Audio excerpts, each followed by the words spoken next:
Maligayang pagtunghay sa Malalaan YouTube channel. Eri ang ikalawa sa tatlong bahaging pagsasanay ng paghanap ng antiderivative o integral na mga function gamit ang U substitution. 10 problems muli ang ating sasagutan at sa pagkakataong iri, i-consider naman natin ang mga trigonometric functions. Upang muling manariwa sa inyong alaala, narini ang mga formula sa pagkuha ng derivative ng mga trigonometric functions. Gayon din naman, narini din ang ilang formula na makakatulong sa atin sa paghanap ng integral o antiderivative sa ganiring mga itsura o forma ng mga trigonometric functions. Ang bahagi ng theorem na ginagamit para sa U substitution at antidifferentiation narini sa gawing itaas na ang sinasabi, if U equals f of x and du equals f prime of x dx and n is a rational number, then the integral o antiderivative ng u du ay equal sa u raised to n plus 1 all over n plus 1 plus yung arbitrary constant natin na c. Maaari muna kayong huminto rini at kopyahin ang mga formulang iri pagkat aking buburahin iyan para makapagpatuloy na tayo sa pagsasagot. Para sa number 1 ay hinahanap natin ang antiderivative o integral ng y cosine ng 3y squared dy. Okay, so paano ang gagawin natin diyan? Pwede nating i-let as u, alin? Yung 3y squared. Okay? So kung gayon, ang magiging du natin ay ano? Yun ay 6y dy. Kasi yun ay 3 times 2, tapos times y raised to 1 na lang. Okay? So, ganyan yung itsura ng ating du. So, ibig sabihin, yung ipapalit natin sa 3y squared area ay u. Tapos, para tayo makapagpalit ng du ay kailangan meron tayong 6y dy. So, dini sa ating laman ng integral symbol, meron tayong cosine ng 3y squared. So, magiging cosine u yun. Tapos, meron tayong y dy. Okay? Pero kulang pa tayo ng 6. So, ang gawin natin ay mag-multiply tayo ng 6 mula riyan. Okay? So, ang gawin natin itsura nili ay 1 over 6 integral ng 6y cosine ng 3y squared dy. Para yung ating problem ay maging ganitong itsura by U substitution. So, area ay magiging cosine U. Kasi yung U natin ay 3y squared. Tapos, 6y dy, yun ay du. So, meron na tayo diyang integral ng cosine U du. Tapos, yung 1/6 nasa labas pa rin. So, kung may gayaan na tayo, pwede tayong magkuha ng antiderivative o integral ng cosine u du. At yun ay ano? Yun ay sine, okay? 1/6 sine u plus c. Pero, yung ating variable dyan ay y, hindi u. So, ipalit natin yung 3y squared doon sa u na naandun, okay? So, meron tayo riyan 1/6 sine ng 3y squared. Tapos, may plus c. So, area na yung final answer din sa number 1. Patuloy tayo sa number 2. Meron tayong integral o antiderivative ng sine square root ng w all over w o square root ng w dw. Okay? So, paano ang gagawin natin diyan? Pwede tayong mag-let u na ano, let u equals area, yung square root ng w. At ang square root ng w ay pwede nating isulat na paganiri. W raised to 1/2 by loss of exponents. Kung meron tayong u equals w raised to 1/2, ang magiging derivative noon ay ano? 1/2 w raised to negative 1/2. O pwede nating isulat ire. Sorry, meron pa yung du o dw. Okay? So, iyan ay pwede nating isulat na 1 over 2 square root ng W by laws of exponents. Kung may negative ka sa ibabaw, yun ay magiging positive na sa ilalim. So, magkakaroon ka diyan ng W raised to 1 half. Pero, yung W raised to 1 half ay magiging square root na ng W. So, meron tayong ganiri. Tapos, yung ating dW. So, yung du natin ay equal sa 1 dW over 2 square root ng W. So, para din sa ating problem sa number 2, mapapalitan na natin iri ng U. Okay? Tapos, para maging du, yung ating dW, samahan natin siya ng 1 over square root ng W. So, area yun. 1 over square root ng W. Pero kailangan pa natin ng 1 half. Okay? So, magmumultiply tayo rin ng 1 half. So, gawin natin ganito ang itsura niya. So, meron tayo rin ng sine square root ng W. Tapos, 2 square root ng W. Okay? Tapos, yung ating dW. Kung nag-multiply tayo ng 1 half, mag-multiply tayo ng 2. Okay? Para area ay equal pa rin din. Okay? So, kung gayaan na yung ating itsura ng ating problem, ay pwede na tayong mag-U substitution. So, papaano yun? Madali lang yan. Meron na tayong U, meron na tayong DU. Ang U natin ay area. So, magiging yan? Sin U. Tapos, yung ating DU ay area. 1 half square root ng W, dW. So, yun yung magiging DU na lang. Okay? Tapos yung 2 sa labas ay isulat pa rin natin. Mag-integrate na tayo riyan, no? Kuhanin ang kanyang antiderivative. Okay? So, ang antiderivative ng sin u du ay negative cosine ng u. Okay? Tapos yung 2, ilagay ulit natin doon. Dahil constant naman siya. Tapos, magdagdag pa tayo ng constant sa kanya. Okay? So, iyan yung antiderivative ng sin u. Pero, yung ating kinoconsider din yung variable ay W. So, substitute back lang tayo ng square root ng W dun sa ating u. So, magiging sagot natin ay negative 2 cosine square root ng W plus C. Okay? So, gayon lang. Para din naman sa number 3, meron tayong integral ng secant squared ng 40 dt. Okay, alin na yung consider natin diyan u? Yun yung 40. 40. Okay? So, u equals 40. Kung yan ang consider natin u, ang ating du ay yun ay 4 dt. Kasi ang derivative ng 40 ay 4. Tapos yung ating dt. Okay? So, kung nakikita natin sa ating problem, meron na tayong u. Area yun. Tapos, yung du natin ay 4 dt. Meron lang tayo ditong dt. So, kailangan natin ng 4. So, ang gawin natin, baguhin natin yung itsura ni Re, na pag-ganire. Okay? Baguhin lang natin yung forma. Pero equal pa rin dapat ire, dini. So, magkakaroon tayo riyan ng secant squared 40 pa rin. Tapos, 4 dt. Ibig sabihin, nag-times na tayo riyan ng 4. Kung nag-times tayo diyan ng 4, mag-times din tayo ng 1/4 para equal pa rin din. Okay? So, pwede na tayo riyan mag-U substitution. By U substitution, ang mangyayari diyan ay magiging equal na sa 1/4 antiderivative o integral ng secant squared ng area ay U. Okay? Tapos yung 4 dt ay du. So, meron tayo yung 1/4 integral o antiderivative ng secant squared u du. At alam natin, ang integral ni Re o antiderivative niyan ay tangent. Okay? Tangent u. Tapos meron pang 1/4 na katabi. Tapos may nagdadagdag na c. O nagdadagdag tayo ng arbitrary constant c pag tayo ay nag-antiderivative o integral. Okay? Nag-integrate. So, ito na ba yung ating final answer? Hindi pa.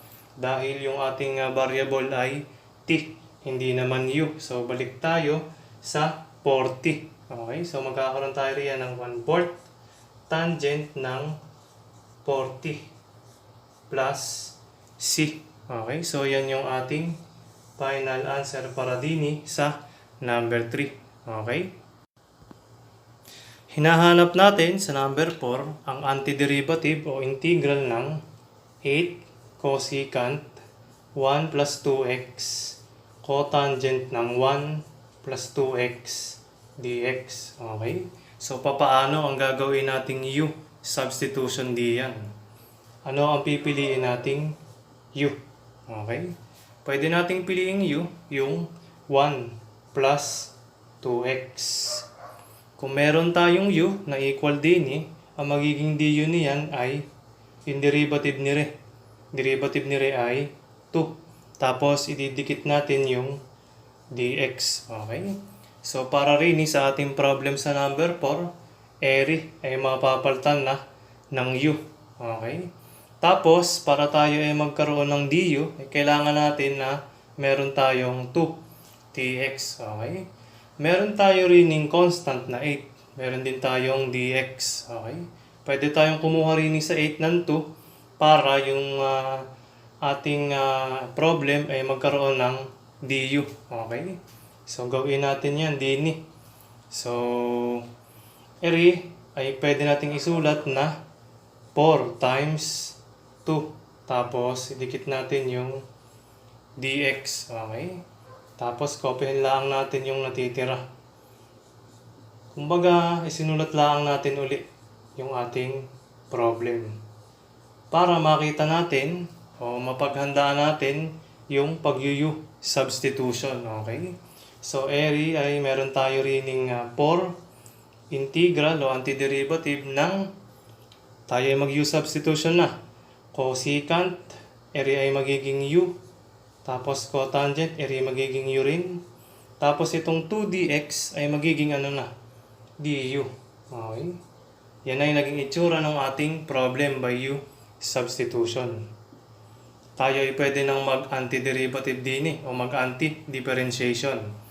So meron tayo rin 4. Anong antiderivative ni re? Cosecant u, cotangent u.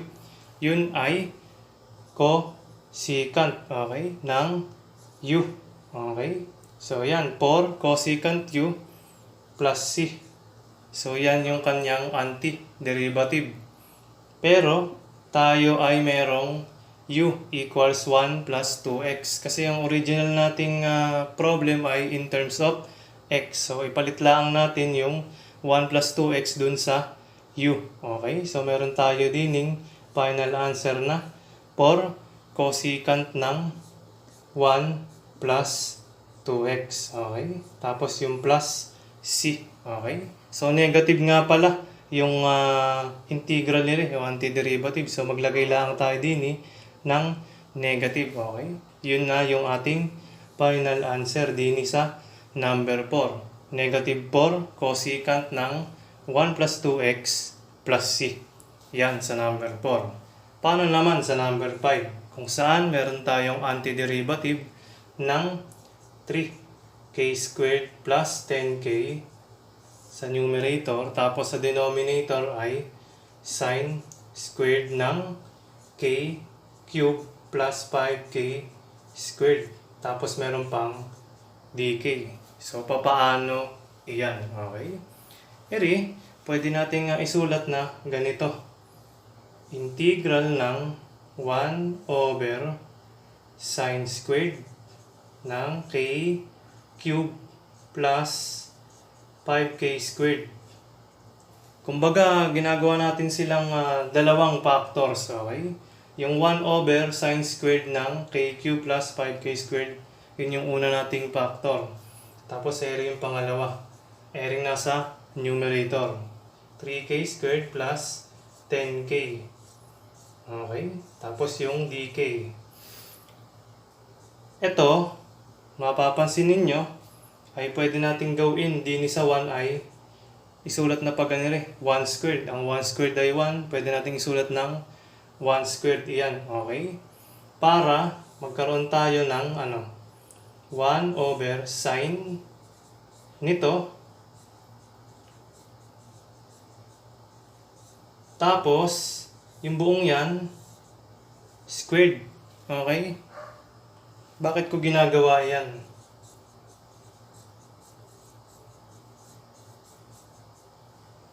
Yan ay by laws of exponents, di ba? Kung may square sa baba, o sa taas at saka sa baba, yan ay pwedeng square ng buo na fraction. Okay? Yan ay paghahanda para may angat ring sign sa numerator. Kumbaga, dun sa ating reciprocal identities sa mga trigo function. Kung meron tayong 1 over sign, pwede natin siyang isulat na cosecant. Okay? Yun ay cosecant. So, by laws of exponent, ilagay na natin din cosecant squared ng k cube plus 5k squared. Okay? Tapos, area pa. Copy natin. 3k squared plus 10k. Tapos, dk. Okay? So, dyan na tayo magmula o magsimula ng ating pag-u substitution. Okay? So, ano ang ililet natin as u? Area. Okay? Yung k cube plus 5k squared. Kung area ang ating u, ang ating du ay ano? Ang derivative nila ay 3k squared plus 5 times 2, 10k. Okay? Tapos, may nakatimes sa kanyang dk. Ibig sabihin, magiging u natin. Ang du natin ay yung katabi niya. Okay?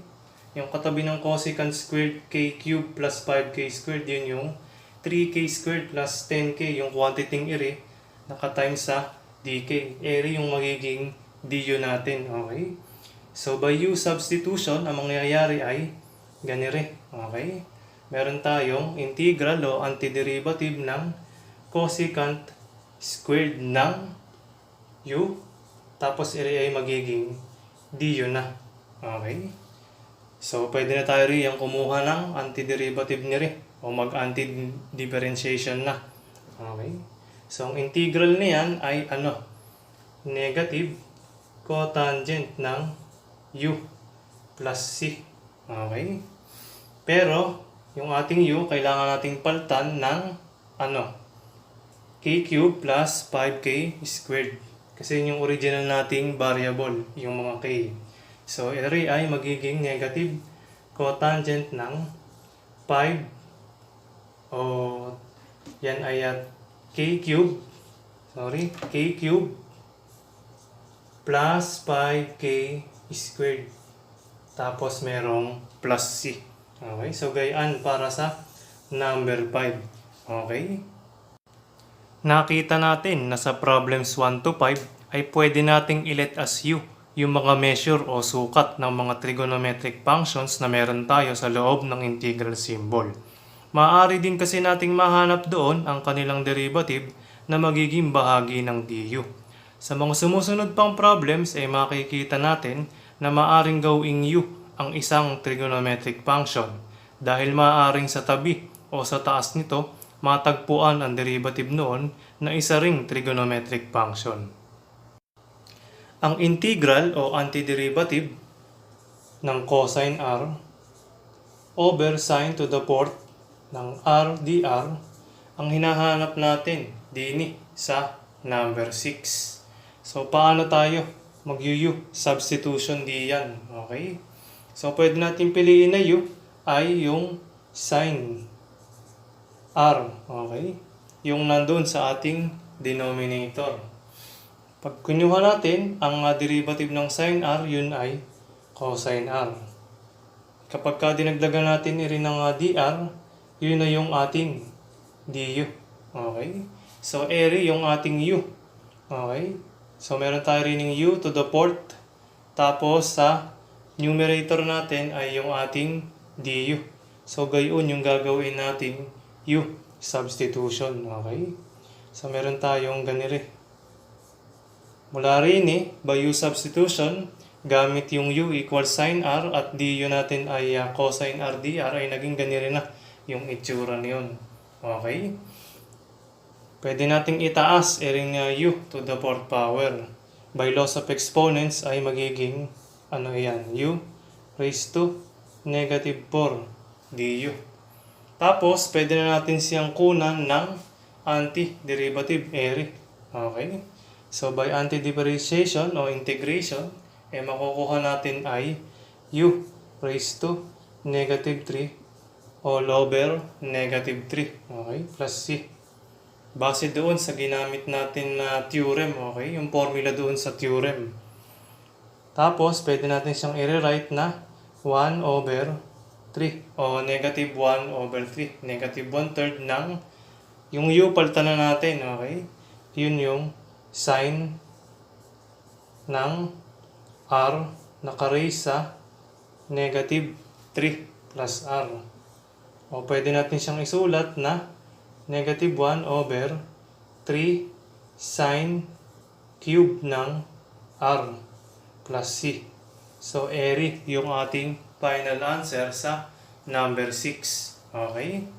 Para din sa number 7, meron tayong integral o antiderivative ng sine ng 2 beta nakatimes sa square root ng cosine ng 2 beta. Okay? Tapos, meron pang d beta. So, ano ang pipiliin natin diyang u? Okay? Pwede natin piliin ay area. Okay? Yung nasa loob ng radical sign. Cosine ng 2 beta. Ano ang derivative ni ring cosine 2 beta? Yun ay negative sine ng 2 beta. Tapos, yung derivative pa nung nasa loob. Okay? Yun ay 2. Okay? So, isingit na lang natin din. Meron tayong negative 2 sine 2 beta. Okay? Kung dadagdagan natin iri ng d beta, meron na tayong du. Okay? So, kung mapapansin natin, iri, mapapalitan ng u. Tapos, dun sa tabi niya, makukuha natin yung du. Okay? Kulang na lang ng negative 2. So, mag-times tayo riyan ng negative 2. So, meron tayong square root ng cosine ng 2 beta. Tapos, nakatimes sa kanya yung negative 2 sine ng 2 beta d beta. Okay? Dahil nag-times tayo ng negative 2, mag-times din tayo ng negative 1/2 para ere ay equal pa rin doon sa original nating problem. Okay? So, yan. Hinanda natin ere para sa u substitution. Okay? So, meron tayo riyang negative 1/2 integral ng square root ng u dahil ere ay nilet natin as u. Tapos, ereng buong ere ay yung ating du. Okay? Ito, by laws of exponents, ay pwede nating isulat na u raised to 1/2. Okay? Yan, pwede na tayong kunin. O pwede na natin kunin yung antiderivative nire. Pwede na tayong mag-perform ng antidifferentiation o mag-integration. Okay? So, ang antiderivative ng u raised to 1/2 ay u raised to 3 halves over 3 halves. Okay, gayon yung pagkakasulat. Iniangat ko na yung denominator ng 3 halves. Okay, so yun 2, umangat na siya. Nasa numerator na. Okay, pero meron pa tayo rining 1/2. Okay, so mangyayari diyan, magkakancel lang yung 2 na ire, tapos yung 2 diyan sa baba. So meron na lang tayong negative u raised to 3 halves over 3 plus c. Pero ano ba yung ating u? Yun ay cosine 2 beta. So magiging final answer natin diyan ay negative cosine 2 beta. At yun ay naka-raise na sa 3 halves. Tapos merong denominator na 3. Tapos merong plus c. Okay? So, ere na yung ating final answer sa number 7. Okay?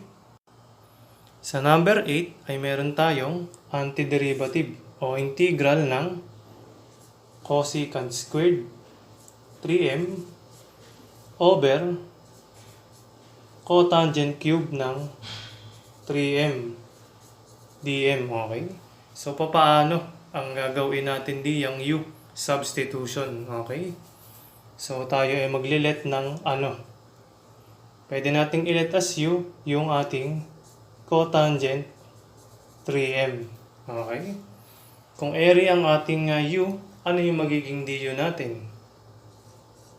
Yun yung derivative ni Re times dm. So, ang derivative ng cotangent 3m ay negative cosecant ng 3m o cosecant squared ng 3m. Okay? Tapos, ito ay kailangan pa natin kunan ng derivative. Okay? By chain rule. Ang derivative ng 3m ay 3. Okay? Tapos, ita-times na natin yung dm para meron na tayong du. Okay? So, ito, cotangent 3m ay mapapalitan na ng u. So, ering ilalim ay magiging u cube na. Okay? Dini ay meron tayong cosecant squared 3m dm. Pero yung ating du ay equal sa negative 3 cosecant squared 3m dm. So, para ere ay mapalitan na ng in terms of du, ay i-divide natin both sides ere ng negative 3. O mag-multiply tayo ng negative 1/3. Okay? So, area ay magiging na lang, cosecant squared 3m dm. Ibig sabihin, ang ipapalit natin din ay negative 1/3 du. Okay? So, mula diyan ay handa na tayong mag-u substitution. So, mangyayari ay magiging ganito na yung itsura. Integral o antiderivative ng sa ilalim ay meron tayong u cube. Dun sa ating numerator ay meron tayong area ay magiging negative 1/3 du na. Okay? So, gaya na yung itsura by u substitution. Okay? Area pwede nating iakyat. Okay? So, magkakaroon tayo diyan ng negative 1/3 antiderivative o integral ng u raised to negative 3 du. Gamit yung formula dun sa theorem, area ay magiging by antidifferentiation o integration, yun ay magiging u raised to negative 2 na lang. Okay? Tapos merong denominator yun na negative 2. Okay? Plus c. So, kaya na yung itsura niya. Simplify pa natin further. Okay? May negative din negative. So, magiging 1/6 na yun. Okay? Ito ay 3 times 2. So, kaya naging gayon. Okay? Tapos, yung u raised to negative 2 ay pwede nating isulat yun na 1/u raised to negative 2. At yung u na yun ay yung ating cotangent ng 3m. So, maisusulat natin siya sa baba. Pero, squared siya. Okay? So, gayaan na yung ating final answer. 1/6 cotangent squared 3m plus c. Okay? Yan yung para sa number 8 natin. Paano naman doon sa ating number 9 na hinahanapan natin ng integral o antiderivative yung 7 tangent theta. Okay? Ito pala ay d theta. Okay? Yan. Over cosine theta. Naka-times doon ay square root ng secant theta. Okay? So, papaano ang gagawin natin diyan? Okay? Ang pwede natin gawin paraan ay ganire. Okay? Ring cosine ay iangat natin. Ilagay natin sa numerator. Pero bago iyon, ihiwalay natin siya din. Okay? Magkakaroon tayo riyan ng dalawang fraction. So, meron tayo rin 1 over cosine theta times 7 tangent theta d theta over square root ng secant theta. Kasi, ang gusto kong mangyari, area ay maging secant na. Okay? By reciprocal identity. So, meron tayo rin yung secant theta, tangent theta, d theta. Yung 7, labas na laang natin. Okay? Sa denominator ay yung ating square root ng secant theta. Okay? Yan. Mula diyan, pwede na tayong mag-let u. Okay? Paghahanda sa ating u substitution. So, anong ile-let natin as u? Ito, yung nasa denominator. Yun ay secant theta. Okay? Ano ang derivative ni ring secant theta? Yun ay secant theta tangent theta d theta. Yun yung nasa numerator natin. Okay? Yun yung magiging du natin. Okay? So, by substitution o u substitution, ang mangyayari diyan ay ganire. 7 times yung antiderivative o integral ng numerator ay d yun sa denominator ay meron tayong square root ng u. Okay? Ito, pwede nating i-rewrite na u raised to 1/2. Pero gusto natin siyang nasa itaas o nasa numerator. So, yan ay magiging u raised to negative 1/2. Okay? So, i-rewrite lang natin. Ito ay magiging 7 integral o antiderivative ng u raised to negative 1/2 du. Okay? Gamit yung formula na ating ginagamit para sa ating pagkuha ng antiderivative. Kung meron tayong ganiring forma, magiging sagot natin diyan ay 7 times u raised to 1/2. Okay? Ito kasi nag-plus 1. Okay? Yung kanyang exponent. Negative 1/2 plus 1 ay 1/2. Over 1/2. Okay? Tapos plus c. Sulat natin uli. So, meron tayo rin 7 over 1/2. Yun ay magiging 14. Okay? Tapos, yung u natin ay secant theta raised to 1/2. O, pwede natin isulat na square root ng secant theta. Okay? Tapos yung ating arbitrary constant na c. So, eri na yung ating final answer din sa number 9. Okay? Para sa huling problem natin sa bahaging iri, ay meron tayong integral ng sin p cosine p dp. Okay? Yun ay all over 5 plus sin p. Okay?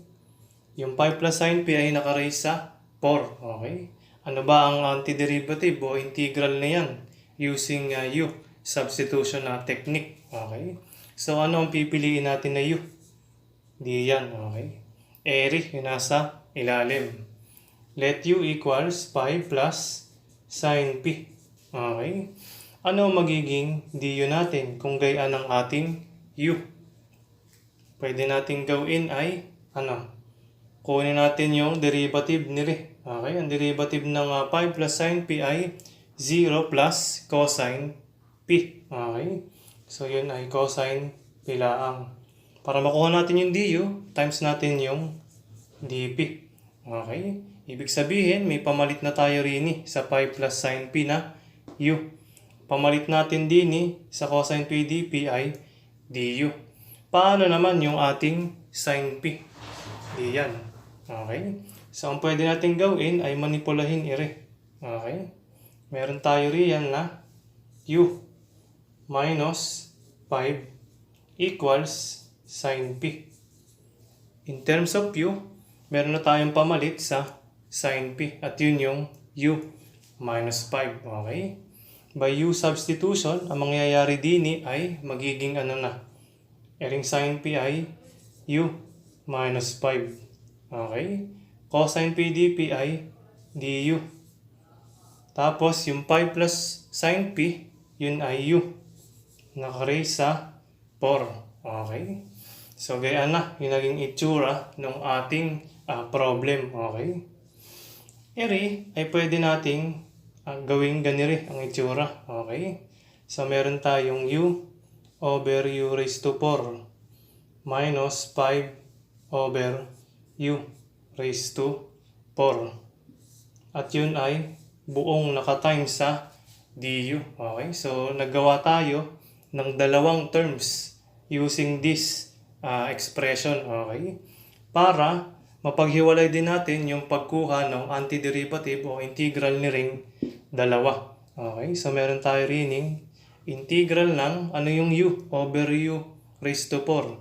Yun ay 1 over u cube. Okay, tapos yung du minus integral ng 5 over u raised to 4 du. Okay, ayusin pa natin ire. So pwede nating isulat yan na integral o antiderivative ng u raised to negative 3 du minus ring 5 ilabas na natin integral ng o antiderivative ng u raised to negative 4 du. Okay, gamit yung formula na nandun sa theorem. Okay, ito ay magiging ano na, by antidifferentiation ay makukuha natin ay u raised to negative 2 all over negative 2 minus 5 times ano yung antiderivative o integral ni re. Yun ay u raised to negative 3. Okay, over negative 3. Tapos mayroong plus c. Okay, i-rewrite pa natin ire. Okay, meron tayo ring 1 o negative 1 over 2. Inakyat ko lang yung negative sign. Ito naman ibababa ko. So yung ating u raised to negative 2 ay magiging u raised to 2 na dini sa denominator. Pero ano ba yung ating u? Yun ay 5 plus sin p. Okay, so gayaan na yung para sa ating unang term. Okay, para dini sa ikalawa nating term ay meron tayong negative 5. Okay, tapos nakatimes siya sa ano, ibaba na natin itong u. So meron tayo ring u cube sa ilalim. Okay, write lang natin. So yun pala, no? Negative, negative, positive. Okay, tapos 5. Tapos sa ilalim ay yung 3. Na ibaba na natin yung u. Tapos area ay magiging 3 na. So u cube yung naandini. Pero yung u natin ay 5 plus sin p. So isulat lang natin. Tapos yun ay cube. Tapos yung ating arbitrary constant na c. So ganiri yung ating final answer sa number 10. Okay? May mga nalalabi pang problems sa huling bahagi ng pagsasanay na ire. Kaya panatilihin nyo laang ang inyong pagsubaybay sa seryeng ire dini sa Malalahan YouTube channel. Sa mga di nasimulan ire, panoorin at pakinggan na ang unang bahagi upang mapag-ibayo ang inyong pagsasanay. Magtagpo-tagpo nawa muli tayo sa huling bahagi.